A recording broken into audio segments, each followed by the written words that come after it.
When people imagine a global collapse, they picture the world falling apart all at once, equally. But that has never happened in human history. Collapse is always uneven. Some regions fail in days, while others resist for weeks. And a rare few become fortresses. Not because they're politically strong, but because their geography makes them almost impossible to overwhelm. Today, we're mapping the American states that transform into these fortresses after a global collapse. This isn't hypothetical or apocalyptic fiction. We're basing this on real data: water security, migration pressure, elevation, climate stability, food production, energy redundancy, and population math. By the end of this video, you will understand exactly why some states remain functional while others burn out almost instantly. This information might just change how you see the world map. Let's begin. Ever wondered what happens after a global collapse? Which places not only survive but thrive? We're talking about fortress states, and it all boils down to 5 key factors. First, water security.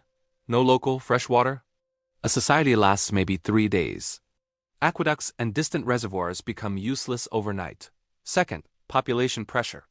This is the silent killer. More people means more demand, leading to a faster collapse. Space is the ultimate luxury. It buys you time. Third, geographic barriers. Mountains, harsh deserts, extreme cold. Anything that naturally slows down mass migration is a huge advantage. Fourth, energy. A state with redundant power systems like hydro, solar, and wind will outlast one dependent on a single source. Finally, local food production. If you can't feed your own people, you're not a fortress.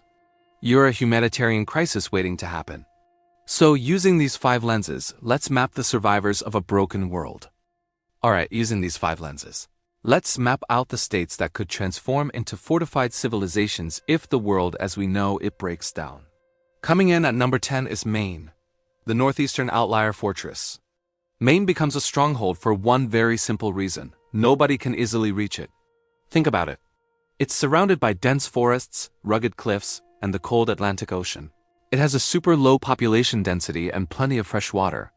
Plus, it's far from the potential collapse zones of major cities like New York and Boston. The cold climate would also naturally slow down any large migration waves. Maine's greatest defense is the very thing that challenges its economy today: its isolation. When the Northeast collapses, Maine might just be skipped over.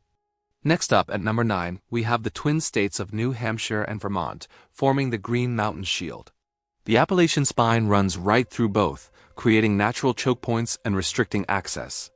They also have low population densities, strong local agriculture, and a tradition of self-sufficient towns. While they might not become global powers, they could definitely become self-sustaining pockets of stability in a chaotic world. Stay tuned as we count down the rest. Let's jump right back in with number 8. South Dakota, the quiet agricultural bastion. People often underestimate the Dakotas, but that's a huge mistake. Why is it a fortress? Well, it boasts massive wheat and corn production, has a very low population, and its cold climate acts as a natural barrier. Plus, it sits on stable aquifers and has very few inbound migration routes. South Dakota doesn't need to worry about millions of refugees because most people simply won't make it through the harsh plains and brutal weather. That's why it scores solid 6.5 out of 10 on our Fortress Index. Coming in at number 7, we have Nebraska, the central food fortress. In a collapse, food isn't just food, it's sovereignty. Nebraska is home to the incredible Ogallala Aquifer, ensuring a stable water supply. It has enormous food output, capable of feeding entire regions. Its central location keeps it isolated, and like its northern neighbor, the harsh climate will slow down any mass migration. Nebraska essentially becomes a massive breadbasket bunker, earning it a Fortress Index score of 6.8 out of 10. Next up at number 6 is Alaska, the extreme fortress. Don't just think of Alaska as cold. Think of it as unreachable. There's zero pressure from inbound megacities. The landscape is a defender's dream: mountains, glaciers, and dense forests. The supply of fish and game is massive, and its sheer distance from the chaos of the lower 48 is its greatest asset. If the global system collapses, Alaska doesn't just survive. It becomes its own rugged, frontier civilization. For that, it gets a strong 7.1 out of 10. Cracking our top 5 is West Virginia, America's natural keep. The entire state is basically one giant mountain fortress. Its complex ridge systems create natural choke points, making it incredibly defensible. It has energy redundancy with both coal and hydropower.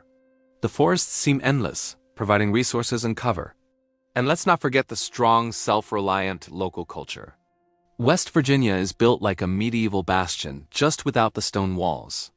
It scores a very impressive 7.3 out of 10. Coming in at number 4 is Eastern Washington, the inland energy bastion. While a place like Seattle might struggle early on, the eastern part of the state becomes its stable opposite. Why? 3 key reasons. Massive hydropower from the Columbia River, its role as an agricultural heartland, and a formidable natural barrier with the Cascade Mountains. It's also far from the intense migration pressure of megacities. Eastern Washington is essentially a boundary civilization, earning it a solid fortress index of 7.5 out of 10. Next up at number 3 is Wyoming, the empty elevated fortress. Wyoming is what most people mistakenly think Montana is. Its strength lies in having the highest average elevation in the lower 48 states, strong river systems, and an incredibly low population density. The harsh winters act as a natural filter, blocking easy migration, and vast protected lands add to its isolation. In a collapse scenario, Wyoming's emptiness becomes its greatest power. We're giving it a fortress index of 8.1. In the number 2 spot, we have Montana, the water and elevation superstate. Montana's natural advantages are so significant they almost seem unfair. It boasts glacier-fed lakes, enormous freshwater storage, and significant agricultural capability. Its high elevation minimizes flood risk, and mountain walls provide natural defense for a sparse population. Montana doesn't just survive. It has the potential to become a post-collapse capital. Its fortress index is a very strong 8.4.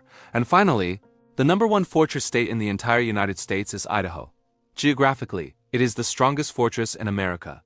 It's protected by the Bitterroot Range, the Salmon River Mountains, and the Sawtooth Range. It has glacial lakes, abundant water, and power from the Columbia Basin, with a low population, few inbound highways, and 0 megacities nearby.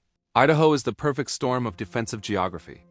If the country were to collapse, Idaho becomes a shield state, a water state, an elevation state, a low population state, a self-reliant agricultural pocket, and a migration dead end. Its fortress index is an incredible 9.2 out of 10, the highest in the nation. These states don't thrive because they're wealthy. They thrive because geography doesn't collapse. But survival isn't just about where you end up. It's about how you get there. If you want to see the real evacuation paths from America's biggest cities, the safe roads, the choke points, and the routes that will fail instantly, watch our next episode.